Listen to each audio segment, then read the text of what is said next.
Hey guys, what's going on? It's that Home Theater Dude with AVS Forums. We're doing the review of the EPSON LS12000. We've had this thing in the house for a couple of days now, and we want to give you our accurate and honest testimonial. So stick around right after the intro, and we'll get into it.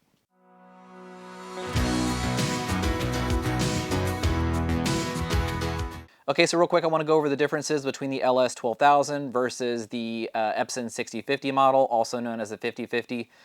So major thing you're going to notice is the laser light source. You still get the 3-chip, 3 LCD projector type system. Now you do have some upgrades. You are getting 4K Pro UHD at 3840 by 2160 on a dual axis type of system, so dual 1080p overlaid. And you have a maximum refresh rate of 120 hertz.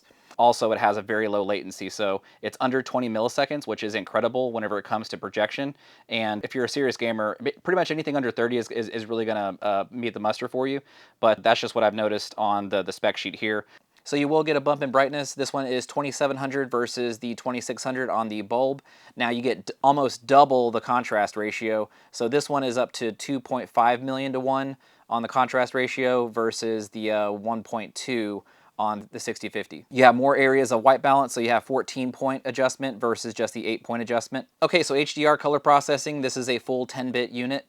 On the 6050, you would have some 12-bit capabilities, but this one does have full 12-bit capabilities thanks to that brand new EPSON ZX picture processor. Advertised fan noise on this one is 22 to 30 dB, depending on how high or how little you ramp up the laser light source. Again, this is a very rushed review. We didn't get to spend a whole lot of time with it. One thing I would have liked to have done is play some games, test out the new refresh rate. This one does 120 hertz.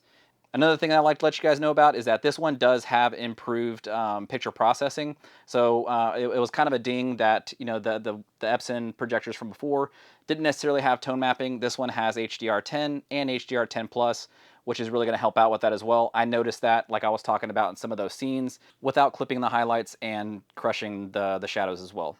Okay, so one other thing I noticed is that you guys have been flooding my comments with the 3D thing on this EPSON. There is no 3D support at this time, and I'm not sure if they will be doing that as an update later on. So let's just call it what it is. Now, I have given this a couple of hours of use. I'm not a professional calibrator, so this isn't professionally calibrated one way or the other. Pretty much left settings more or less to my personal taste. So for SDR content, I was using Unbroken. That's a really good movie, and that opening scene is very bright, so I chose that one for that specific reason too. You know, typically whenever you have something that's really bright or really dim or really dark on a scene, it makes it a little harder to watch. Since it was SDR, it did it very well. Colors were adequately saturated, brightness was there. You can actually still see the details in the clouds as well as the chafe whenever it came up from the ground level as well. So really enjoyed SDR content on this one. I would like to watch some sports and other things like that to get more little seat time with it, but that's what I experienced in this demo. So for HDR, I did a couple different movies in here, and I was really focusing more on color saturation, color pop, as well as specular highlights and black levels. So with all of that throwing into the mix, I did notice that the spectral highlights did very, very well, especially in that Guardians of the Galaxy scene, whenever you see like the lens flares as well as the sun kind of beaming off of the windshield. A lot of little things like that you don't necessarily pay attention to whenever you're critically watching movies or you're critically like reviewing them. Those type of details this thing shined with doing it, no pun intended, but it did a great job at that as well. But I chose Guardians of the Galaxy Volume 2 specifically for the color pop and saturation that you see on that opening scene. Right whenever it swirls into that worldly opening entrance, you really can tell the detail of the saturation as well as how well a projector does it or a display does it. So that's specifically why I chose that one. This projector, the LS12000, did it very, very well. You did notice that with the flashes of the lightning that it did fill up the screen a decent amount. I have seen a lot higher lumen output projectors do that a little better, but again, this is 2700 lumens, great price point, so you really can't fault it for that. So on another one, what I did is I showed you guys Jumanji, Welcome to the Jungle. There is a lot of color pop in there. Obviously, you're in a tropical type of region, so there is lots of colors that just pop off the screen. Now with exposing for specific characters that do have a darker complexion, it makes things a little more difficult in the camera, as well as recreating it realistically. So the processing in this one did it very well, really realistically, to where it didn't dim out the entire image to make that happen, as well as the leaves looked very colorful, and the landscape, whenever it showed the waterfall, that was realistic as well. So well put together on this projector. I really can't fault it for all that much. It is specifically at a price point to be competitive with some of the other players out there in the industry. I really think that this thing's going to do well with most people that are really into EPSON and really into getting a bang for your buck type of performance. So that's basically what I think about it, guys.